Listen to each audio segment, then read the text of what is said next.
How's it going, Zappers? Bro, Zapper, and welcome back to This Is the Police! It's been a while since I played this, along with a few other ones that have been uploaded, so, I want to finish this all up. I'm not gonna quit this, no sorry, so let's continue with our story with Jack Boyd. That is his name, right? I think so. Uh-oh. Rogers is responsible for Freeburg PD breakdown. Mayor Rogers displaced with police department. Mayor Rogers, I will bring order to the police station.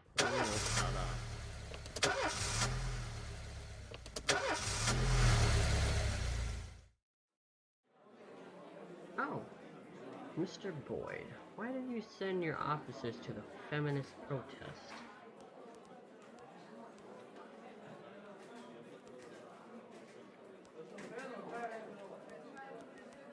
Oh, I didn't expect this. Oh no.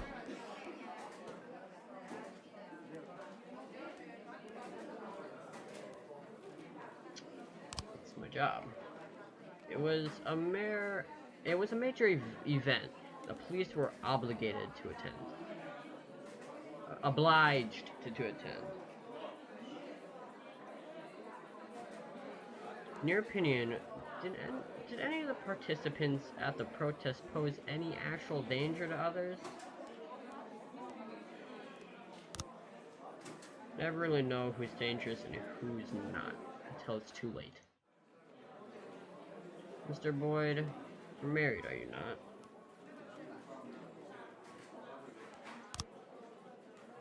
What does this have to do with my work? What are your personal feelings about women?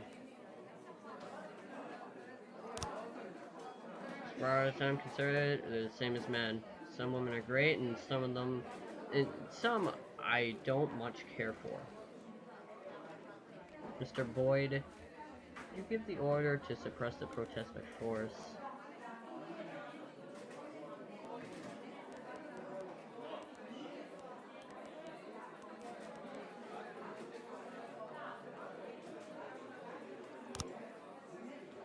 Mayor gave me a direct order in writing. I had no choice but to carry it out. That's gonna bite me in the ass, isn't it?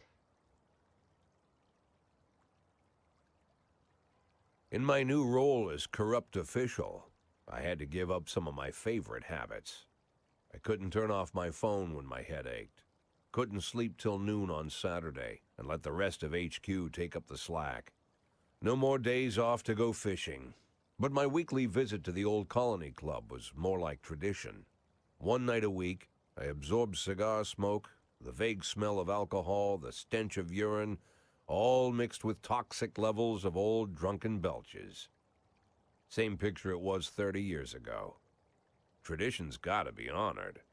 And to stay faithful to the tradition, you've got to respect the standard rituals. When you're about to roll out of the club, you need to take a deep breath and count to 100. If your stomach doesn't do a backflip, you should be good to make it home. This time, I only got up to 60. I was interrupted. Why? You look even better than you do on TV. There's nothing more impolite than approaching people in the alley at the old Colony. This is the most private place in the city. All who enter here dirty their shoes with the most elite stream of vomit in Freeburg. This asphalt has been blessed by judges, lawyers, artists, businessmen, and all our politicians. Takes a lot of balls to crash the party. My head was a drunken haze, but I knew who he was. A cartoon gangster suit straight out of Dick Tracy. Fancy voice, fruit cologne, sassy strut. That's how the newspapers described Vikas Varga, rising star in Freeburg's criminal underworld. He appeared out of nowhere, and with the support of the local punks, Varga broke all the old rules of organized crime. He killed those who could not be killed, traded what could not be traded, and robbed those who could not be robbed. In just a single month, this man had gathered an incredible amount of power. He's been called everything from a clown to a madman to a criminal genius, and more often than not, he's called a low-class upstart short on ideas. But if Vargas was one of the old crime bosses, he'd have been cut into pieces and fed to the river. Look past this guy's arrogance, and there's something about him. The city is still deciding what to do with him. Meanwhile, he's burning down the houses of old city mobsters. Not the best time to talk, Mr. Varga. Oh, you know my name. I'm flattered, although not very surprised, to be honest. I might be a little short on manners. Like they say in your fair city, with the right manners, you can go anywhere. Well, I don't want to go anywhere. I want to stay right here. Even the criminal world needs manners, Mr. Varga. And one of them is this. Don't interfere with a drunken cop who's trying to take a shit and puke at the same time. Oh, you exaggerate. But is Freeburg always so gentle with its officers? You've been a bit roughed up lately. I see you already know Freeburg quite well, Mr. Varga. Well, I love to learn and look around. But I do know that the inhabitants of this fair city should be friends, Jack. Maybe it's true I don't have the best manners. After all, it's only polite for friends to share their phone numbers.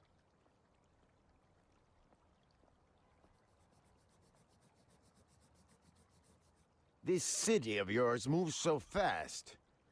I feel like I'm hooked on amphetamines all over again. You wake up in the morning full of ideas, and by nightfall, you've all had each other killed.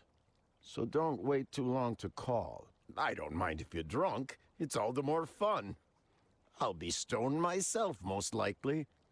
Hell, I'm a little stoned right now. It's the only way to live in this place. Kind of sounds like I like Nico. your city, Jack. I'm here to stay. Kind of sounds like Nico or If it Rowan. weren't for the phone number written on my arm, I probably wouldn't have remembered the conversation in the morning. But there was no reason to worry. I'd be getting a reminder soon.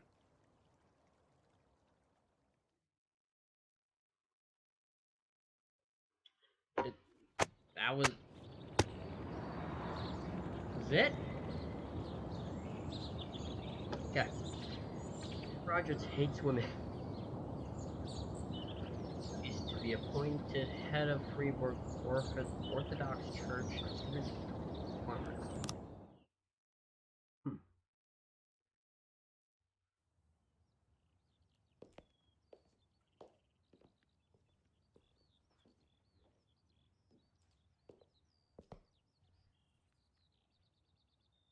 My morning ritual was plagued by the smell of Vickers Vargas' fruity cologne. It was like the sharp citrus scent was chasing me around the house, as if Vickers was right there in my living room. Citrus. When I finally realized the smell was coming from a big basket of oranges, it didn't put me any more at ease. I'd opened my door to lots of threatening mail, evidence of criminal wrongdoing, even a dead ferret or two.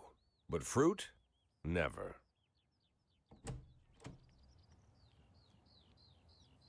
You the fruit guy? Excuse me?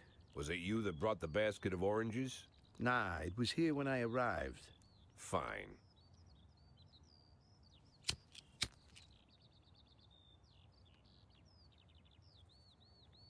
So who are you? Today, I'm your driver. And where are we driving? To work. That's it? Yeah, we have to make an important stop along the way. Where? The ranch. What ranch? Just the ranch. Fine. The morning seemed surreal, and I took in the magic. Why wreck it with meaningless chatter? As my tight-lipped chauffeur drove an hour through God knows where, I started to feel like I was in the middle of a bad dream, probably lying bloody and concussed in the alley behind the old Colony Club, my nose buried in a rotten orange peel. Ugh. But no, this was no dream. The silence was real. The sound of the engine was real. The dust was real enough, too. And there was the ranch over the horizon. It all seemed familiar. The Sand family's overbearing mansion has been the talk of the headlines for decades, but few have managed to get closer than a few miles. I guess I'm just lucky.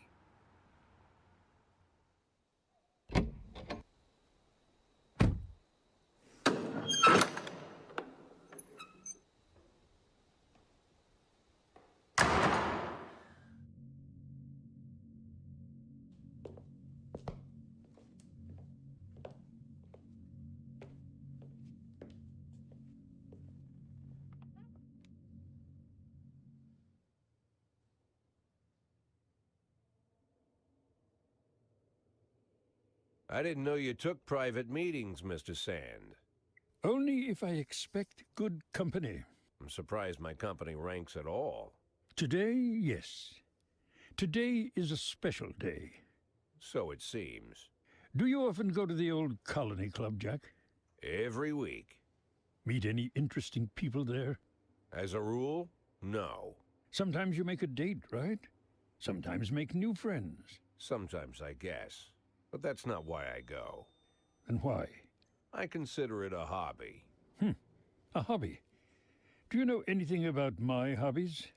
Well, judging by the half-dozen animal skins I stepped on walking over here, it's not much of a reach to say you like hunting. Love it. Well, I say that now. It seemed so tedious when I was a child. Took ever so long. But now I'm older. I've developed a new talent. What talent is that? Patience. The will to wait for the right moment. Let's say you want a deer. You know, you deserve it. You've even decided what dishes its meat will go to and where you'll mount its horns. But to get that deer, you've got to wait. To sit in the bushes and stay nice and quiet.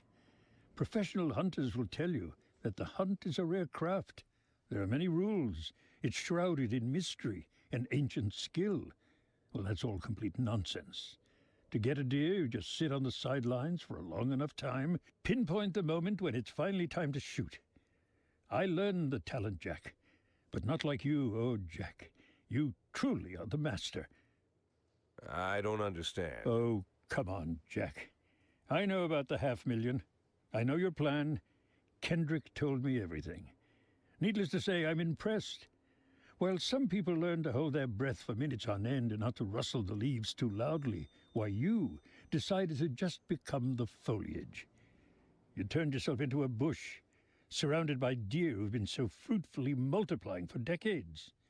But all this time you've held your rifle at the ready. Forgive an old man his imagery, Jack. I've the heart of a poet, I confess. Look, I don't know what was said between you and Kendrick, but it sounds like you got it wrong. Oh, I think I understand everything just fine. And I think we understand each other quite well. Jack, in the coming war, we'll make excellent partners. What war? One war falls upon every generation. My grandfather drove out the Ambersons back when he was 27.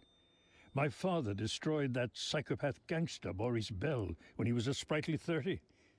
At 69, I'd begun to think my war had passed me over. But my time has come at last. Tomorrow, Vickis Varga declares war, and I'm obliged to answer. So, we're talking about Varga now. I don't know how he thinks. I don't even know whether he plans his actions or not. I can't divine his purpose. Hell, I don't even know where he comes from. He's a man not of our breed, wouldn't you say? But when he arrived here, I invited him in, told him we could work together.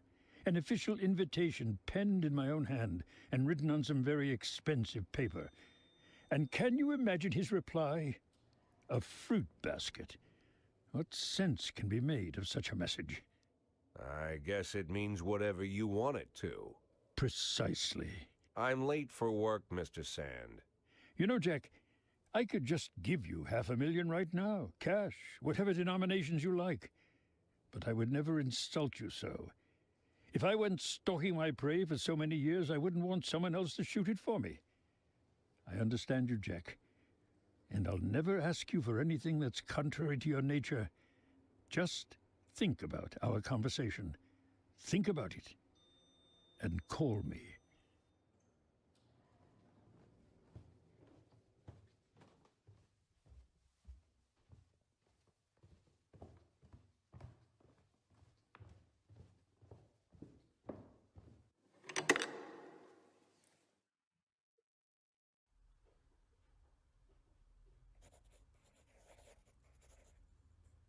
Like I said, it's a whole new life, and I've had to give up some old habits.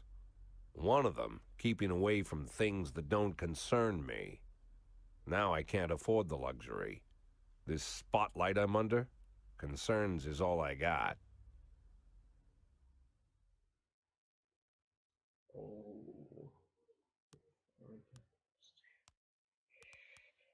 Oh. So I was talking to Christopher Sand just a second ago, I believe. If I'm not mistaken, it's been a while since I played. I mean, for, what is he, a mob boss or something? Like, head of, like, pretty much the top of the top. It's pretty nice, to be honest. It's not like one of them movie-looking guys. Him, he seems pretty fucking stuck. Sand. Can help Sand.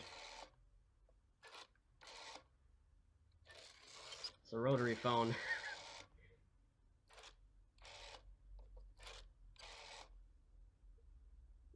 Tell him it's Boyd.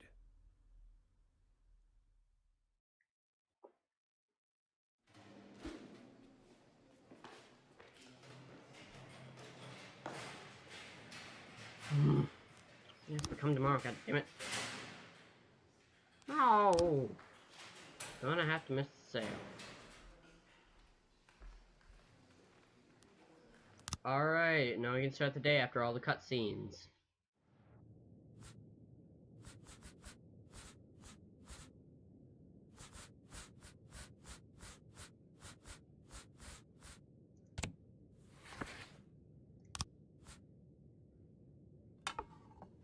Yeah.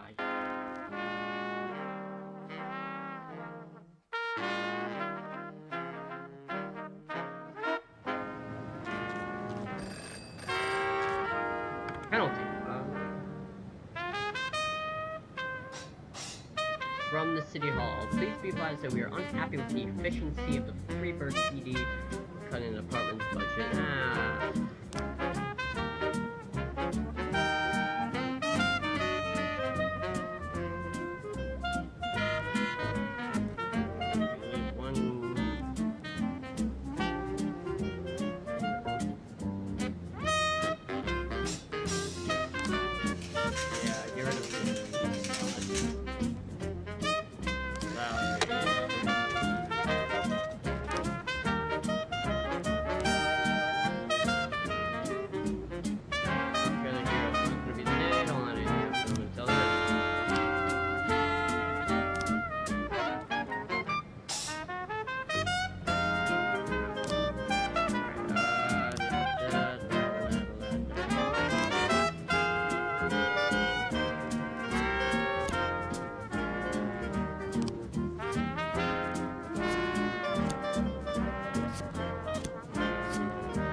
Massive fight. King Louis Nightclub. We received a call from the club manager who said that a brawl broke out in the main hall involving over 20 men. The security are keeping back because some of the combat tents. Very nice. Several wanted our little dance floor. Hold up. We can SWAT you.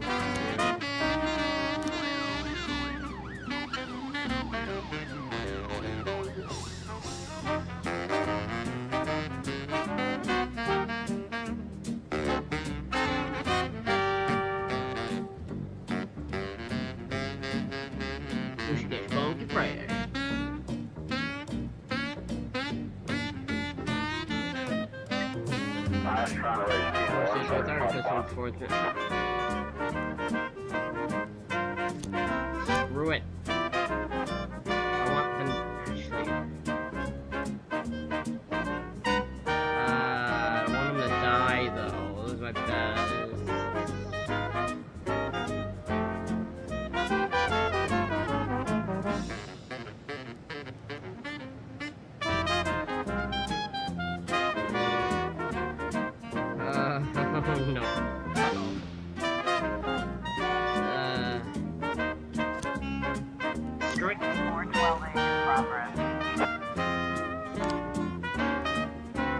assaulting suburban. Two teens walking their dog. Got an argument. Dog on the other police call. This one might not be able to make it through. Teen argument.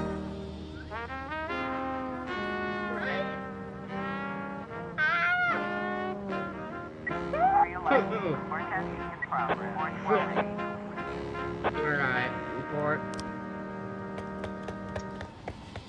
Well, report. Thunder caught officers unharmed. Civilians aren't the ones. Whatever. Alright, homicide for the church. Parishioner Maria Serpentine reported the sounds of gunshots inside the church. Bearded man in a hat entered the I heard a few gunshots and the man calmly left the booth. Sat across himself, sat down on the green. That's odd. I'll check it out, but that's odd.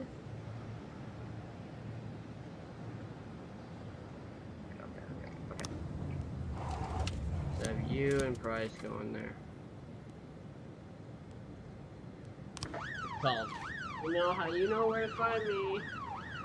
Fine. 410A in progress. Hospital. Linda Howard, her words slurred, said that Dennis paralyzed her face during her latest visit. The monster stuck me with some kind of poison. Arrest him.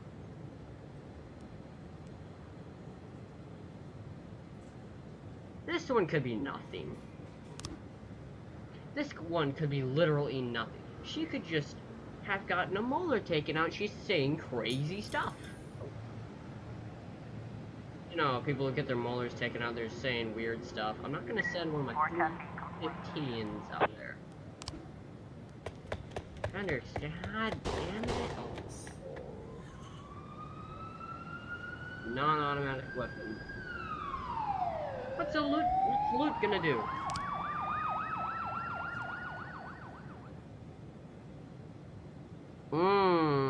Okay. Station, Mafia, sell it. So either I get money. I'm gonna let this one ride out because there's no way. She must have had. She was at the dentist. Yeah, the girl was injected with normal painkillers. Knew it. I knew it. It was good.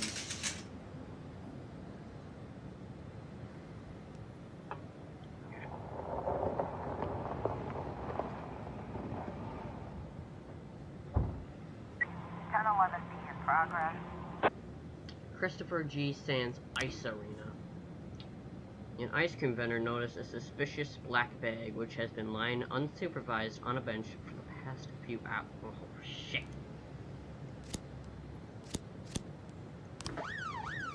In there. Probably a murder.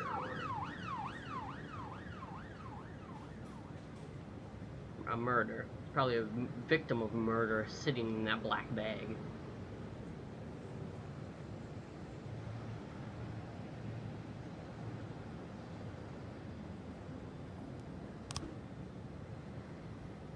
Oh.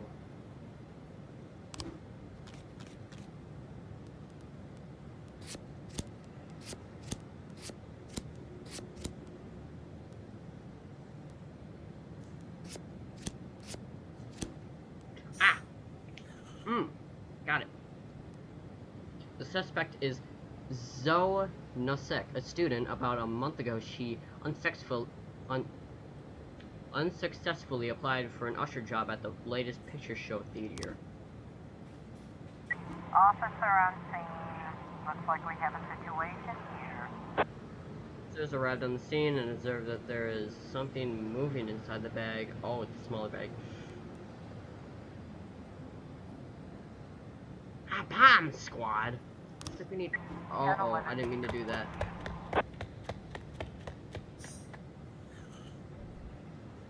Oh, it was terrorism. Okay, so we need 2 officers for this. Okay, alright, get back here. We're gonna send 360 and 315 in on this. And Price, if you don't get your game up, I'm gonna fucking fire you. Maybe I'll give you one of those fucking... What are they called? Stinking bombers. Ah, man. Wait, alright, fine. End of day. Ugh. Man. Okay, well, this is the police. What? 2? 3 days? Well, either way, this has been the police. It's nice to get back into these after a while. So, hope that you guys enjoyed this video. If you did, please drop down a like, and if you're new to my channel, a subscribe will be appreciated. If not, as always, I will see you in the next video. Peace out.